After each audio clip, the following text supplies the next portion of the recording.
المجسد العبد المؤيد والرسول المسدد المصطفى الأمجد والمحمود الأحمد مولانا أبي القاسم محمد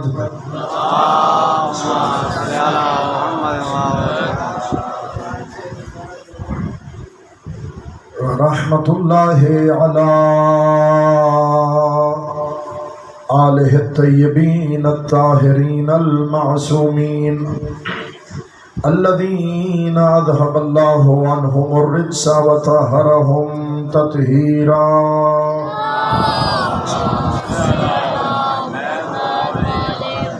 رحمت اللہ علی احبابہم ولعنت اللہ علی اعدائہم ملعونین من يوم عداوتهم إلى أبد العابدين أما بعد فقال الرحمن في القرآن مرج البحرين يلتقيان بينهما برزخ لا يبغيان فبأي آلاء ربكما تكذبان يخرج منهما اللؤلؤ والمرجان وقال رسول الله صلى الله عليه وآله وسلم الحسن والحسين إمامان قاما أو قعدا صلوات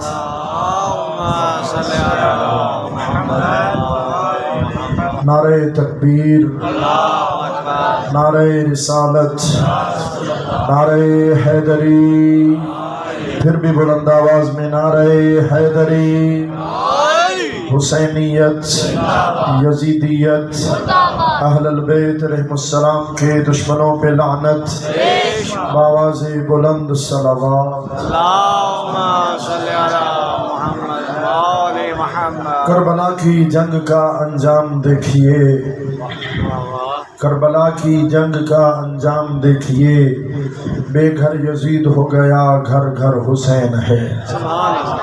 تھوڑا تھوڑا بولیں گے میرے ساتھ؟ ماشاءاللہ ماشاءاللہ۔ بے گھر یزید ہو گیا، گھر گھر حسین ہے، اور پیاسوں کی بھیڑ لگی ہے سبیل پر، پیاسی ہے کائنات سمندر حسین ہے۔ احباب گرامی قدر، زیادہ تعداد میں بلکہ اغلب تعداد میں میرے سامنے طلبہ گرامی قدر تشریف فرما ہے۔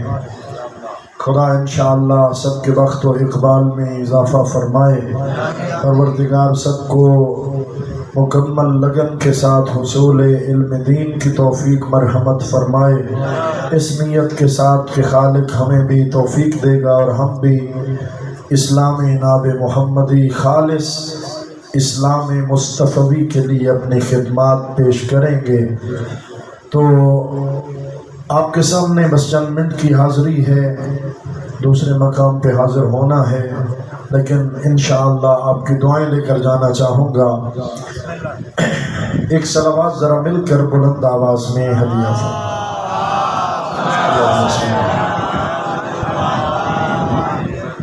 احباب گرامی، دنیا جتنے بھی اعمال خیر بجا لاتی ہے اس مقصد کے لیے کہ اللہ ہمیں آخرت میں جنت والا گھر عطا فرمائے۔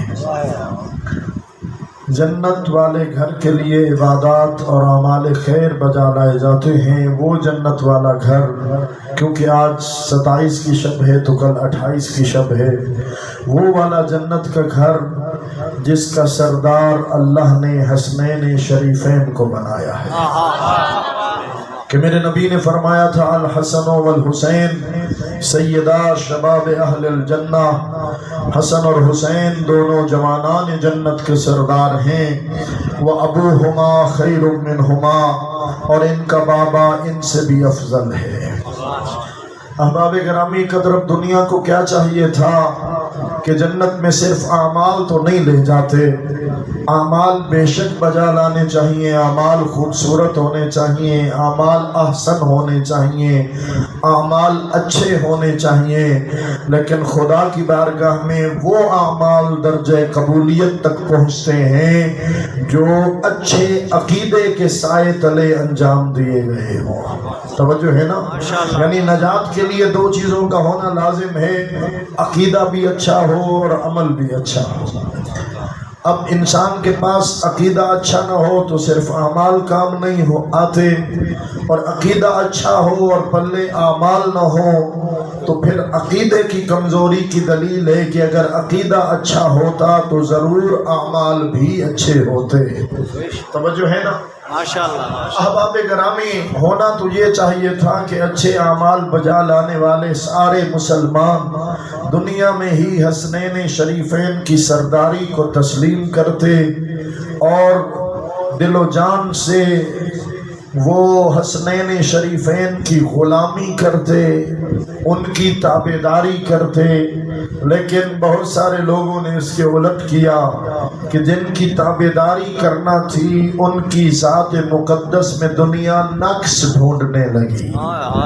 توجہ ہے؟ ان کی ذات مقدس میں دنیا نقص ڈھونڈنے لگی، اور یوں معترضین کے منہ کھلے، اور کسی اعتراض کرنے والے ناسبی نے یہاں تک کہہ دیا کہ حسنین شریفین ہم مزاج نہیں تھے۔ العیاذ باللہ، حسنین شریفین حسن و حسین کے مزاج مختلف تھے، ایک مزاج کے نہ تھے۔ حسن ٹھنڈے مزاج کے تھے، حسین گرم مزاج۔ توجہ ہے آپ کی؟ تھوڑا تھوڑا بولیں گے۔ حسن ٹھنڈے مزاج کے تھے، حسین گرم مزاج کے تھے۔ ٹھنڈے مزاج والے نے صلح کر لی، گرم مزاج والے نے جنگ کر لی۔ ہم نے جواب دیا کہ مزاج ان کے مختلف ہوتے ہیں کہ دنیا جنہیں کسی چھپر تلے اکٹھے ہو کے امام بنائے۔ توجہ فرمائیے گا، مزاج ان کے مختلف ہوتے ہیں، دنیا جنہیں کسی چھپر تلے اکٹھے ہو کے اپنا رہبر اور امام بنائے، لیکن اللہ جنہیں تاج امامت سے سرفراز فرمائے ان کے مزاج مختلف نہیں ہوتے، ان کے مزاج ایک جیسے ہوتے۔ بلکہ مجھے یوں کہنے دیجئے کہ ان کے مزاج اپنے ہی نہیں ہوتے، ان کے مزاج قدرت طے کرتی ہے، اور خدا اپنے قرآن میں اعلان کے فرماتا ہے وَمَا تَشَاءُونَ إِلَّا أَن يَشَاءَ اللَّهُ، یہ تو وہی چاہتے ہیں جو ان کا اللہ چاہتا ہے۔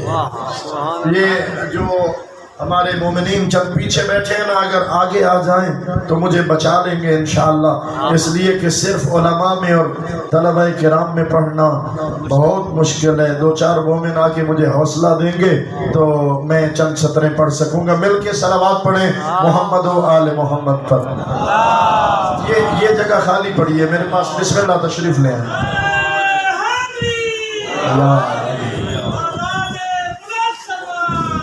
اللہم صلی علی محمد وعلی محمد۔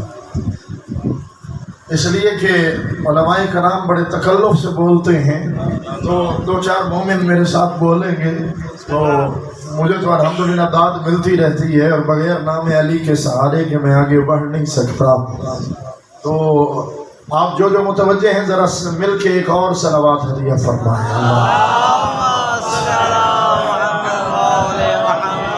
دنیا نے کہا ان حسنین شریفین کے مزاج مختلف تھے، ہم نے کہا تم نے اعتراض نہ کیا ہوتا تو شاید ہمیں ان کے یہ والے فضائل پڑھنے کا ہماری توجہ ہی اس جانب نہ ہوتی۔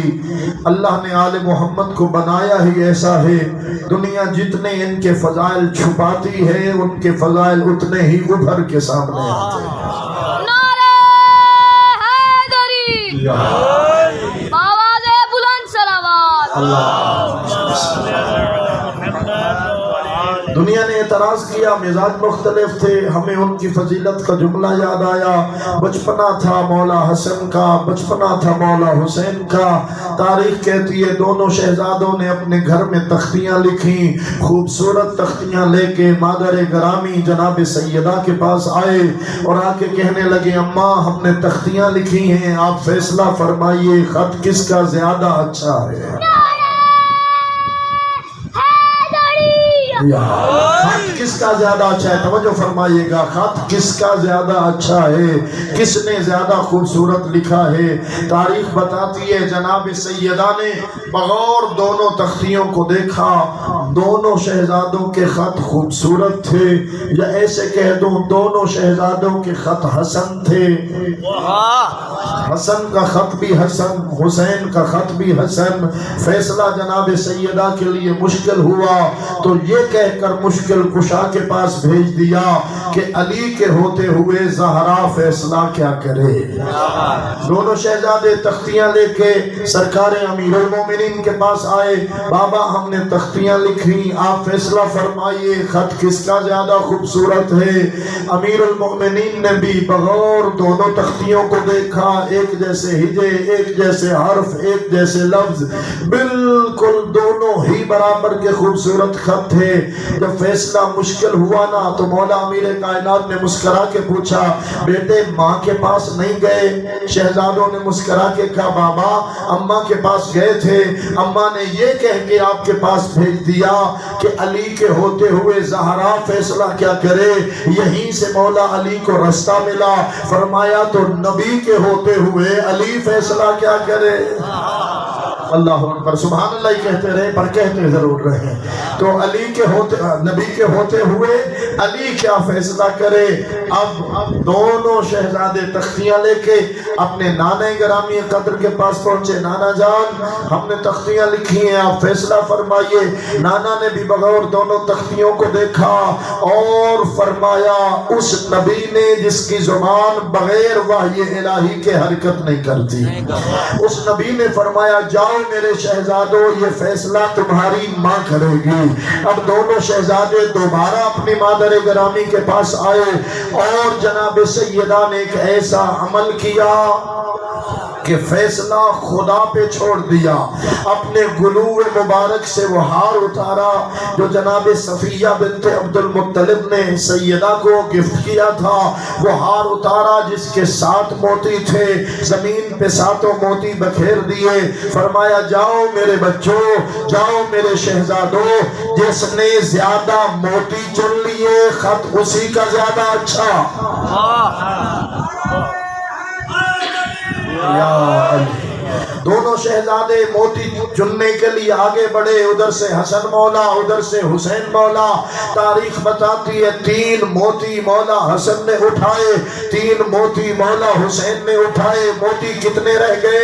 1 موتی رہ گیا، 1 شہزادے تھے 2، دونوں شہزادے آگے بڑھے۔ اللہ نے فرمایا جبرائیل جلدی کر 1 موتی 2 برابر حصوں میں تقسیم کر دے، میرا حسن بھی مجھے پیارا ہے، میرا حسین بھی مجھے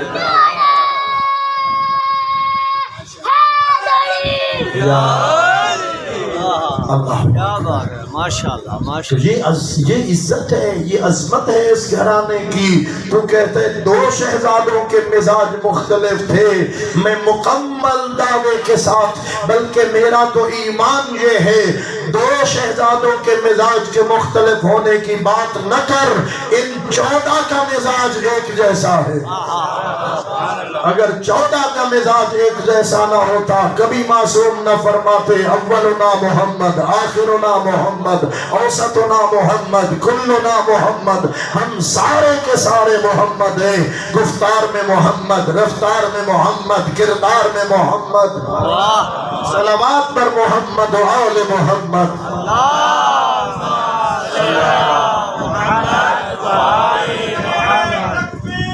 اللہ اکبر، یا رسول اللہ،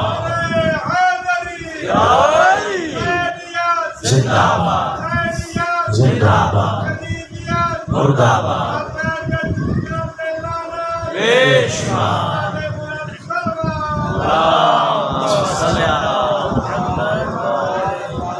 اگر دونوں شہزادوں کے مزاج ایک جیسے نہ ہوتے تو کبھی نبی دونوں کو اپنے دوش پہ بٹھا کے واللیل کی زلفیں شہزادوں کے ہاتھ میں نہ تھماتے۔ سمجھتے ہو یہ کس کی زلفیں ہیں؟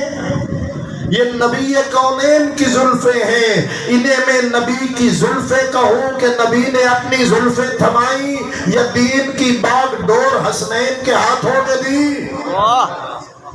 میرے نبی جانتے تھے جدھر حسن بولنا چاہے گا حسین کی مرضی بھی ادھر ہوگی، جدھر حسین بولنا چاہے گا حسن کی مرضی بھی ادھر ہی ہوگی۔ دونوں ہم مزاج ہیں، مختلف المزاج نہیں۔ تاریخ بتاتی ہے دونوں شہزادوں نے ایک بزرگ کو غلط وضو کرتے دیکھا۔ مسجد میں بیٹھا ہے، بزرگ آدمی ہے، وضو کر رہا ہے اور غلط کر رہا ہے۔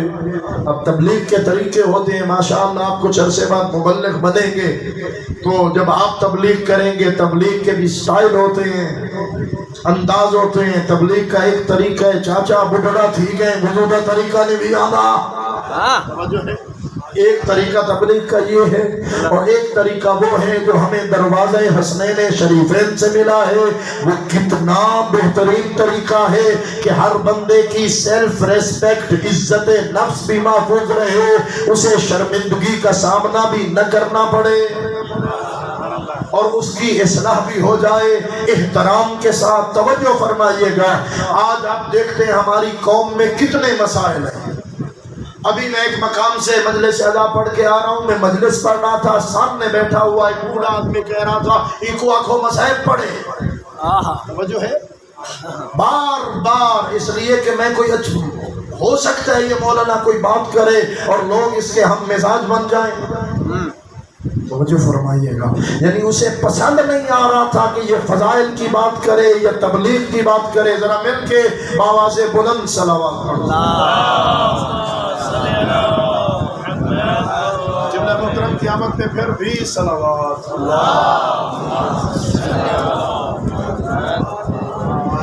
ہماری قوم میں بہت سارے مسائل ہیں، بہت ساری بد عقیدتیاں ہیں، بہت سارے ایسے مسائل ہیں، لیکن ان مسائل میں جب آپ جائیں گے تو آپ اصلاح کیسے کریں گے؟ توہین کر کے اصلاح نہ ہو سکے گی، اس کی عزت نفس کو بھی ملحوظ خاطر رکھیں گے، احترام کے ساتھ آپ پیغام حق پہنچائیں گے۔ احباب ایمانی، یہ وہ طریقہ ہے جو دروازہ حسنین شریفین سے ملا ہے۔ دونوں شہزادوں نے بغیر ایک دوسرے سے صلاح مشورہ کیے دونوں پہنچے اور کہنے لگے بزرگوار ہم دونوں بھائی ہیں، ہم وضو کریں گے، آپ غور سے ہمارا وضو دیکھیں گے اور بتائیں گے ہم میں سے اچھا وضو کس کا ہے۔ توجہ فرمائیے، ہم میں سے اچھا وضو کس کا ہے؟ بزرگ بغور دیکھنے لگا، شہزادوں نے وضو کیا، تاریخ بتاتی ہے وضو مکمل ہوا، بزرگ کی آنکھوں سے آنسو جاری ہوئے اور کہنے لگا شہزادوں وضو تم دونوں کا اچھا ہے اور برابر کا ہے، تمہارے انداز تربیت پہ قربان جاؤ، اصلاح ہو گئی۔ اللہ اکبر، یا رسول اللہ، یا علی،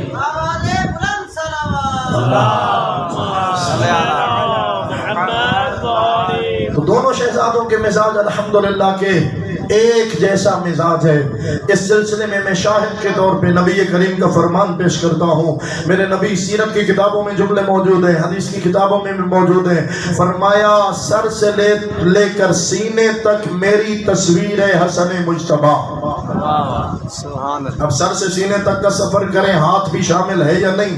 یعنی ان ہاتھوں سے کسی معاہدے پہ، کسی ایگریمنٹ پہ، کسی صلح نامے پہ حسن مجتبیٰ جو دستخط کرے تو وہ صرف مجتبیٰ کا عمل نہیں، مصطفیٰ کا عمل ہے۔ اور کوئی اس ایگریمنٹ کی توہین کرے تو اس نے صرف امام مجتبیٰ کی توہین نہیں کی، اس نے نبی مصطفیٰ کی توہین کی ہے۔ اور پھر میرے نبی فرماتے ہیں سینے سے لے کے قدموں تک حسین میری شبیہ ہے، یعنی ان قدموں سے چل کے حسین میدان جنگ میں جائے توجہ تو اسے تائید مصطفیٰ حاصل ہے۔ میں دوسرا فرمان عرض کیے دیتا ہوں نبی کریم کا، فرماتے ہیں الحسن والحسین امامان، حسن اور حسین دونوں امام ہیں، قاما او قعدا، یہ قیام کریں تب امام، قعود کریں تب امام۔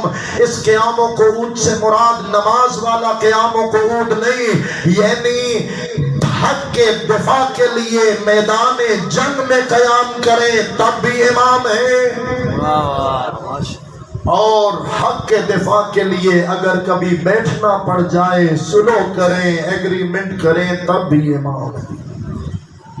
اب امام سے اس کے عمل کی دلیل نہیں مانگی جاتی، امام کے عمل کے سامنے سر تسلیم خم کیا جاتا ہے۔ بات پہنچ رہی ہے تو مل کے ایک اور صلوات پڑھیں۔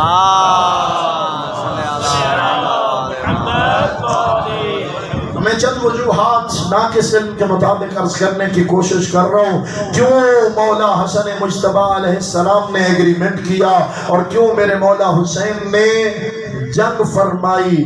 اس لیے کہ اس وقت کا تقاضا ہی ایسا تھا، ورنہ سلو ہو رہی ہے 41 ہجری میں، جنگ ہو رہی ہے 61 ہجری میں، دونوں شہزادے، تب ہم کہتے کہ ہم مزاج نہیں ہیں جب ایک ہی وقت میں ایک ہی دشمن کے خلاف ایک شہزادہ سلو کر رہا ہوتا، دوسرا شہزادہ جنگ کر رہا ہوتا، بلکہ حقائق اس کے برعکس ہیں۔ حسن مجتبی ایگریمنٹ فرما رہے تھے، حسین ساتھ بیٹھے تھے۔ 61 ہجری میں مولا حسین جنگ فرما رہے تھے۔ حسن مجتبی کی ساری اولاد چچا پہ اور دین خدا پہ قربان ہونے کے لیے آمادہ تھی۔ بات سمجھ آ رہی ہے؟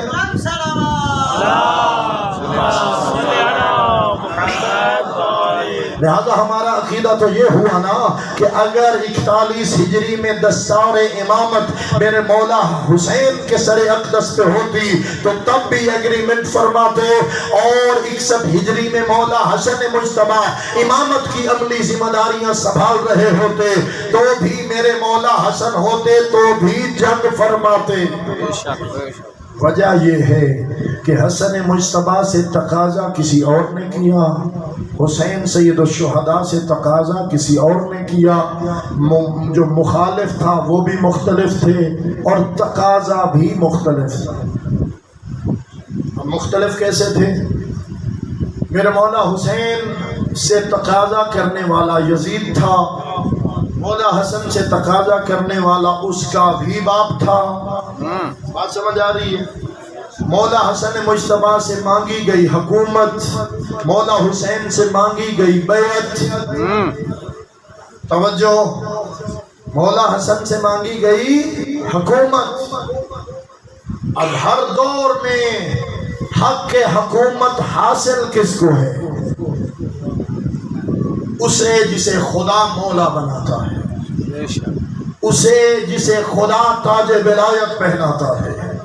حق کے حکومت اس کو حاصل ہے جس کے حق میں آیت انما ولیکم اللہ اتری ہے۔ بات سمجھ آ رہی ہے؟ اس دور میں بھی حق کے حکومت مولا حسن مجتبی کو حاصل تھا، لیکن کیوں مولا کو مجبوراً ایگریمنٹ کرنا پڑا، معاہدے اور صلح کی جانب آئے؟ اس میں تھوڑی کمزوری اس دور کے شیعوں کی بھی تھی۔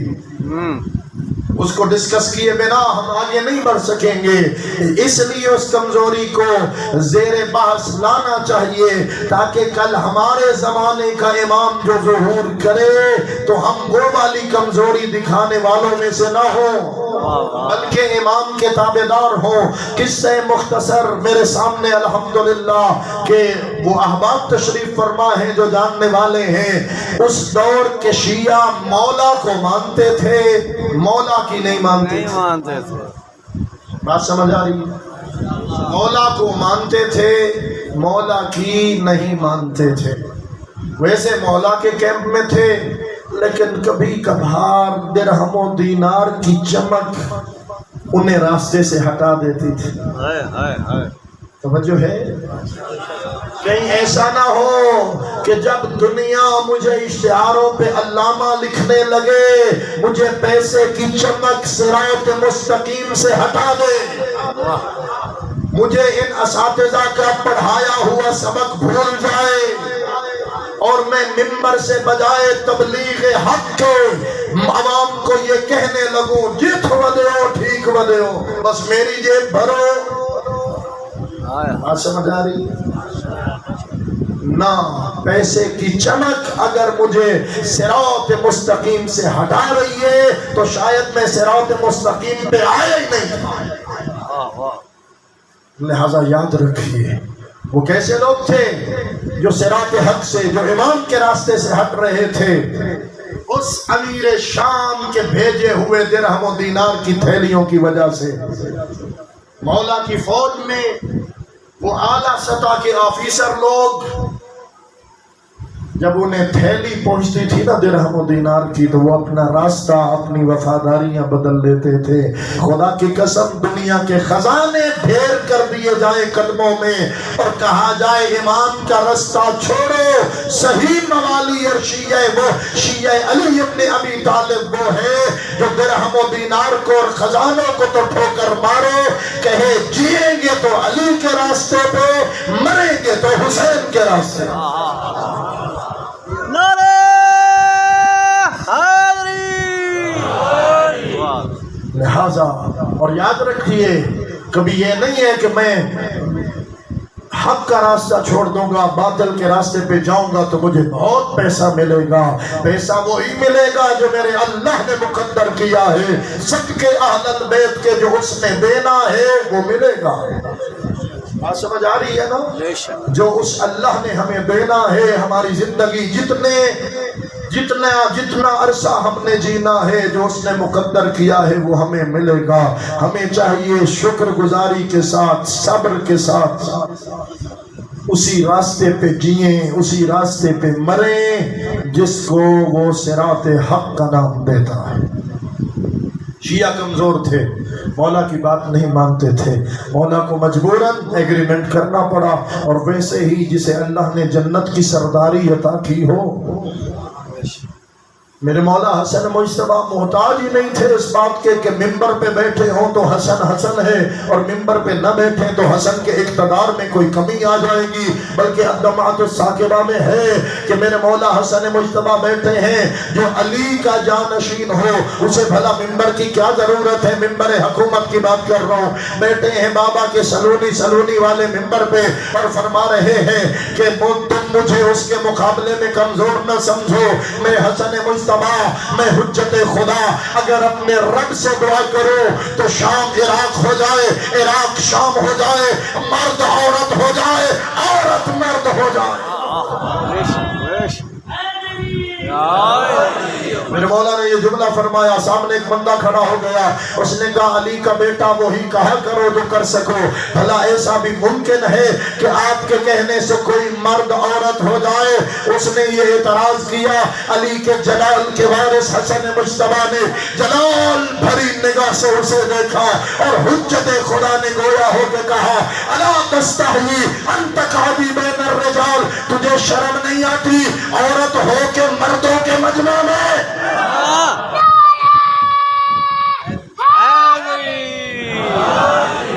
نعرہ تکبیر، نعرہ تکبیر، نعرہ رسالت، نعرہ حیدری. زندہ سلامت رہے. وقت قلیل رہ گیا، میں نے ایک مقام پہ حاضر ہونا ہے آپ سب کی دعاؤں سے. مقام وہ بھی بڑا سخت ہے. الحمدللہ ہم آہستہ آہستہ لوگوں کو حق کی جانب لانے کی کوشش کر رہے ہیں اور اساتذہ کی دعائیں ہمارے ساتھ شامل حال ہیں. احباب گرامی عرض کر رہا ہوں، حسن مولا سے حکومت مانگی گئی، ٹھوکر مار دی. حسین سے معاملہ اکثر مختلف تھا. حسین مولا سے حکومت نہیں مانگی گئی، حسین مولا سے مانگی گئی بیعت. اور بیعت یہاں میں اساتذہ کی موجودگی میں کہہ رہا ہوں، بیعت ہمارے یہاں صرف مولا کی ہوتی ہے. بیعت ہمارے یہاں صرف معصوم کی ہوتی ہے، یا نبی کی یا امام کی بس. اور جس نے امام برحق کی بیعت نہیں کی نا، پھر اسے ایسی سزا ملتی ہے، کبھی کسی کی بیعت، کبھی کسی کی بیعت، کبھی کسی. بات سمجھ آ رہی ہے؟ جو دروازے علی پہ آ جائے وہ در بدر کی ٹھوکریں نہیں کھاتا.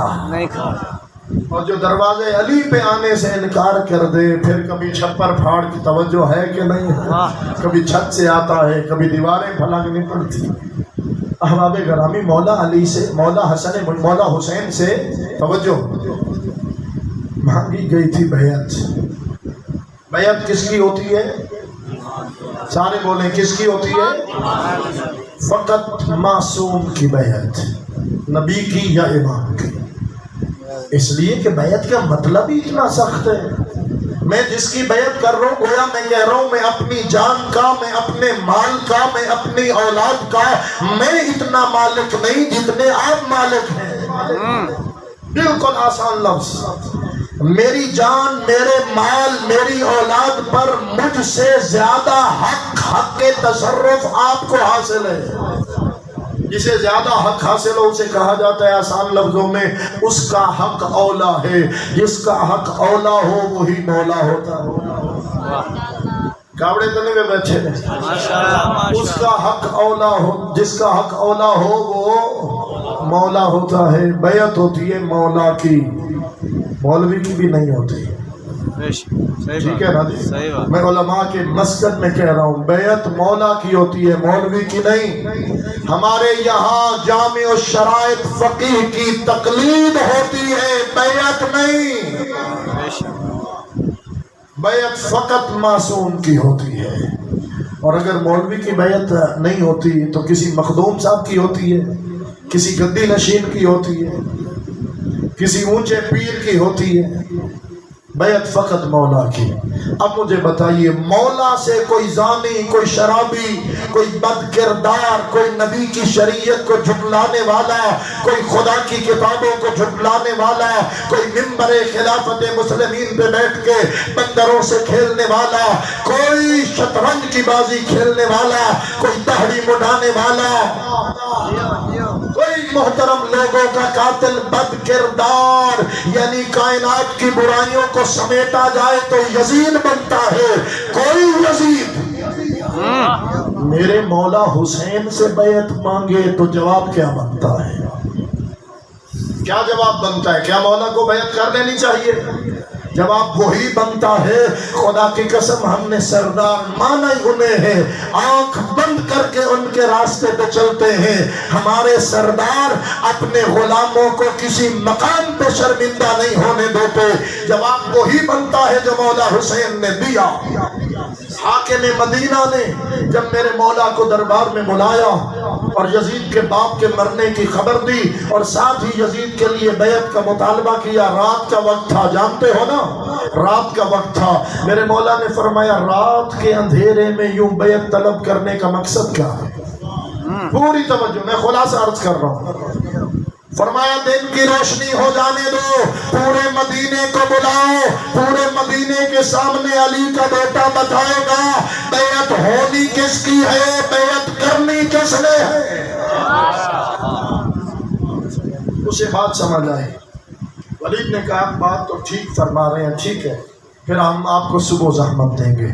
مولا چلے، قریب بیٹھا تھا مروان ملعون، اس نے ولید کو مشورہ دیا اور آہستہ سے یہ کہا ابھی حسین کو جانے نہ دو، یا زبردستی ابھی حسین سے بیعت لے لو یا حسین کا سر قلم کر دو، حسین ابھی چلے گئے تو کبھی بیعت نہیں کریں گے۔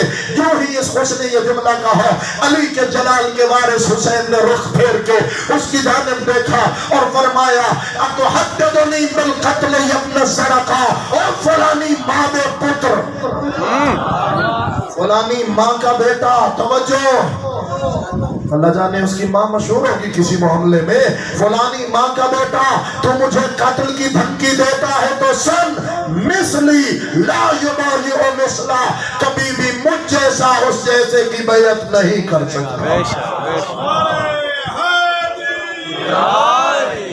اللہ اکبر۔ حسن سے حکومت مانگی گئی، میرے مولا نے ٹھوکر ماری، حسین سے بیعت مانگی گئی، حسین نے وہ انکار کیا کہ آخری دم تک اپنے انکار پہ قائم رہے۔ خواجہ معین الدین چشتی کو کہنا پڑا سردار ندات دست در دست یزید حقا کے بنا لا الہ است حسین. حسین نے سر تو دے دیا لیکن یزید کے ہاتھ میں اپنا ہاتھ نہ دیا. جو حسین کا سر جھکانے آئے تھے نا وہ بھی حسین کا سر اٹھا کے جا رہے تھے, بلند کر کے جا رہے تھے. ایک جملہ یاد آ گیا ہے, سوچ کے نہیں آیا تھا کہ ذہن مظلومیت سے ظلم کی دھجیاں اڑا گیا, ذہنیت یزید لہو سے مٹا گیا. کہتا گیا حسین مسلسل دمشق تک, جاؤ کہو یزید سے شبیر آ گیا. کیسے فتح کیا حسین ابن علی نے, کیسے ثابت کیا کہ بیعت کس کی ہونی ہے. اللہ, حسین اپنے انکار پہ قائم رہے, اس کے لیے میرے مولا کو قیمت بہت دینا پڑی. اجرکم اللہ. ابھی جیسا کہ مجھے بانیان نے خواہش کا اظہار کیا, بڑی قیمت دینا پڑی. آسان نہیں ہوتا علی اکبر جیسے جوان کا دینا, آسان نہیں ہوتا علی اصغر جیسے معصوم کی قربانی دینا.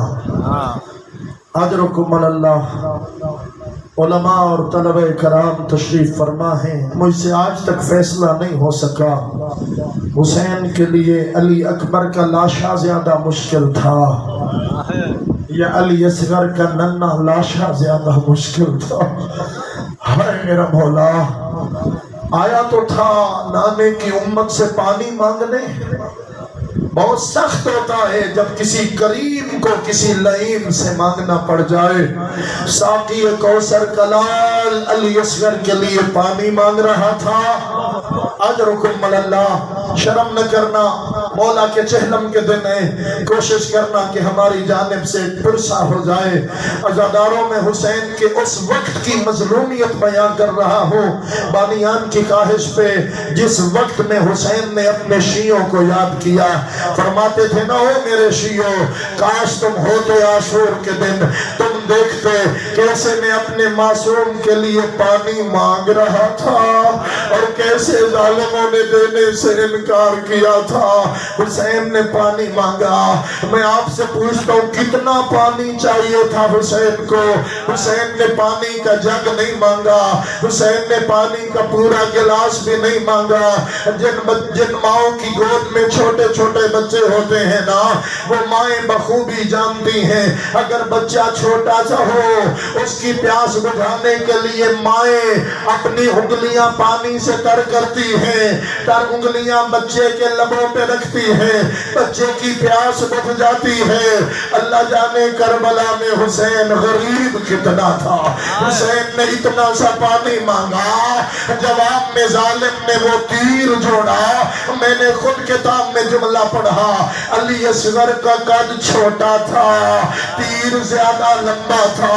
اور اگر میرے مولا حسین نے مضبوطی کے ساتھ اپنے بیٹے کو پکڑا نہ ہوتا, جدھر تیر جاتا ادھر سے ویر جاتا. اجرکم اللہ. کمینے نے 3 پھلوں والا تیر جوڑا, تیر فرا کے بھرتا آیا. فذبحوه من الاذن الى الاذن, ایک کان سے دوسرے کان تک حسین کا علی اصغر ذبح ہو گیا.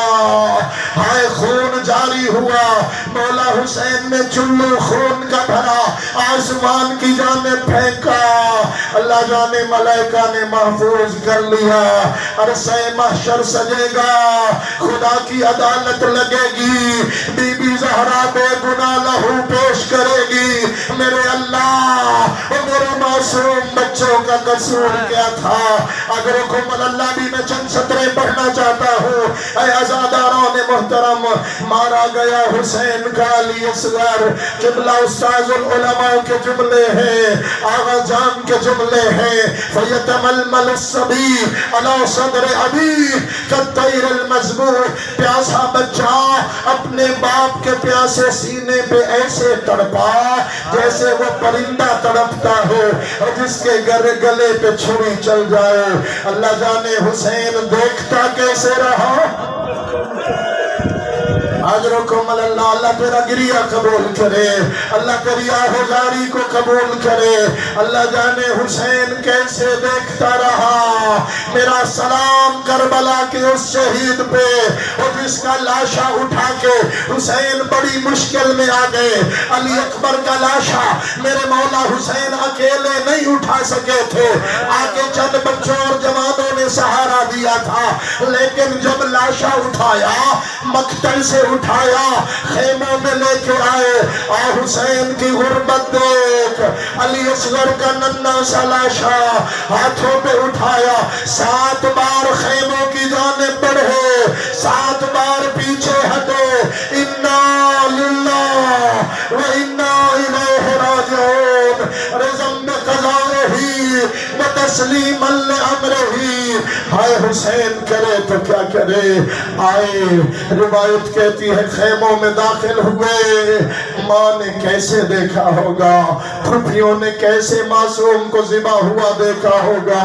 روایت کہتی ہے حسین کے ہاتھوں میں ننھا سا لاشا تھا نا، مولا نے اوپر عبا ڈال دی تھی، آگے بڑھی پھوپھی ام کلثوم، ایک مرتبہ کپڑا جو ہٹایا، نانے کے مدینے کا رخ کیا، کہا نانا، نانا مدینہ چھوڑ کربلا آ، نانا لوگوں کے بچوں کے دودھ چھڑائے جاتے ہیں، مٹھائیاں بانٹی جاتی ہیں، نانا دیکھ تیرے بچوں کے دودھ تیروں کے ذریعے چھڑائے گئے۔ اجرکم اللہ، اجرکم اللہ۔ پھوپھی ماتم کر رہی تھی، اب جو ماں نے بچہ دیکھا، میرا سلام اس ماں پہ، اور جب ماں نے بچے کا ننھا سا لاشا دیکھا، مثل گیونہر، اور میرا لال کیا تو جیسوں کو بھی نہر کیا جاتا۔ اجرکم اللہ۔ قرآن کی آیت پڑھ کے نوحہ کہا میرا لال، اللہ کے قرآن کا حکم ہے، والوالدات یرضعن اولادہن حولین کاملین، مائیں پورے 2 سال تک اپنے بچوں کو دودھ پلائیں۔ میرا لال مجھ پہ ناراض نہ ہونا، میں تو 6 مہینے تجھے پانی بھی نہیں پلا سکی، او میرا پیاسا بیٹا، او میرا پیاسا بیٹا، او ماں کو ماں بھی نہ کہہ سکنے۔ اجرکم اللہ۔ شرم نہ کرنا، بس ایک جملہ ہی اور عرض کر سکتا ہوں، مارا گیا حسین کا معصوم، کبھی دیکھا ہے کوئی اتنا مظلوم باپ ہو جو اپنے بیٹے کی خود قبر بنا رہا ہو؟ اللہ معاف کرے اگر ہمارے محلے اور ماحول میں کسی کا بیٹا مر جائے، کیا کرتے ہیں؟ آ جاتے ہیں دوست، آ جاتے ہیں رشتہ دار، کوئی باپ کو پانی پلاتا ہے، کوئی باپ کو تسلی دیتا ہے، کوئی باپ کا سینہ ملتا ہے، باپ کو بیٹے کے لاشوں بھی قریب زیادہ نہیں جانے دیتے، کہیں شدت غم سے مر نہ جائے۔ اللہ گواہ ہے، کربلا میں اکیلا حسین اپنے بیٹے کی قبر بنا رہا تھا۔ میں کہتا ہوں مولا تو نے قبر بنائی تھی، میرا بچہ پامالی سے بچ جائے، لیکن سلام اس شہید پہ اور جس کا ننھا سا سر نیزے کی نوک پہ بلند ہوا۔ شام کی عورتیں بھی رو کے کہتی تھی کربلا میں جنگ نہیں ہوئی، کربلا میں ظلم ہوا ہے۔ وہ جب تک زندہ رہی ماں کبھی چھاؤں پہ نہ بیٹھتی تھی، کبھی ٹھنڈا پانی نہ پیتی تھی، گرم پانی کے ایک یا 2 گھونٹ لیتی، کربلا کا رخ کرتی، رو کے کہتی تیری ماں کو پانی مل تو گیا۔ اجرکم اللہ۔ اللہ تیرا پرسہ قبول کرے، بے شک گرم ہے لیکن پانی تو ہے۔ ہائے میرا پیاسا بیٹا، چہلم کے روز لوٹ کے آئی بی بیاں کربلا، 3 دن تک کربلا میں ماتم کیا۔ جب 3 دن گزر گئے، سید سجاد نے محمل تیار کیے، آؤ بی بی ہم مدینے چلیں گے۔ علی اصغر کی ماں کہتی تھی سجاد مجھے بتا میں مدینے جا کے کیا کروں گی، او میری بچی شام سو گئی، او میرا لال کربلا میں ہے، او میرا مولا کربلا میں ہے، سجاد مجھے اجازت دے میں مدینے میں کربلا میں رہتی ہوں۔ فرمایا اماں کربلا میں کیا کرے گی؟ عجب جملہ کہا سجاد تیرے بابا کے زوار آئیں گے، انہیں پانی پلاؤں گی، کہوں گی تم